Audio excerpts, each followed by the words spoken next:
សួស្តីអ្នកទាំងអស់គ្នាសូមស្វាគមន៍មកកាន់វីដេអូថ្មីរបស់ខ្ញុំបាទហើយនេះគឺជា ICP 6360តែត្រូវគេស្គាល់ថា The Batsali គឺជាសាររាង្គកាយដ៏ធំមួយដែលមានទាំងល្មូននិងសត្វស្លាបរួមបញ្ចូលគ្នាហើយវាមានប្រវែងជាមធ្យមប្រហែល 7.6 ម៉ែត្រនិងកម្ពស់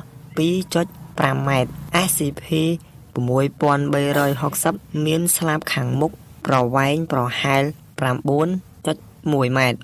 និងអវយវៈសត្វល្មូនរួមជាមួយនឹងកន្ទុយសាច់ដុំវែងគ្របដណ្ដប់ដោយរោមក្បាល SCP 6360ប្រហាក់ប្រហែលនឹងសត្វថ្មាតពុកមាត់ចង្កានិងមានធ្មេញកោងយ៉ាងមុតនិងចង្កូមពឹស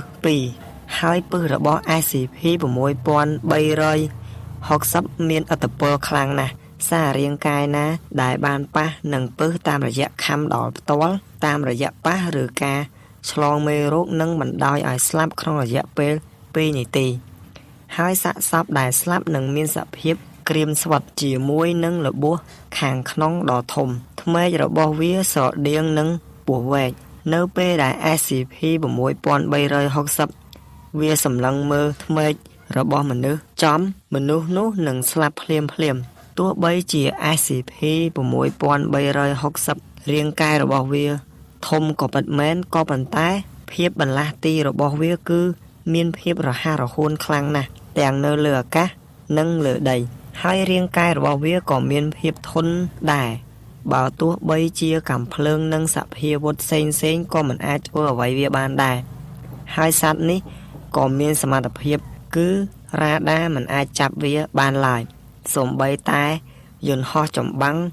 នៅហោះលឿនក៏នៅតែហោះចាញ់វាដែរហើយវីដេអូនេះក៏ដល់ទីបញ្ចប់សូមអរគុណអ្នកទាំងអស់គ្នាសម្រាប់ការទស្សនាវីដេអូមួយនេះតាំងពីដើមរហូតដល់ចប់បើពេញចិត្តនៅវីដេអូរបស់ខ្ញុំបាទសូមជួយចុច Subscribe និងរូបកណ្ដឹងម្នាក់មួយផងបាយបាយជួបគ្នានៅវីដេអូក្រោយពីខ្ញុំប្រម៉ៅ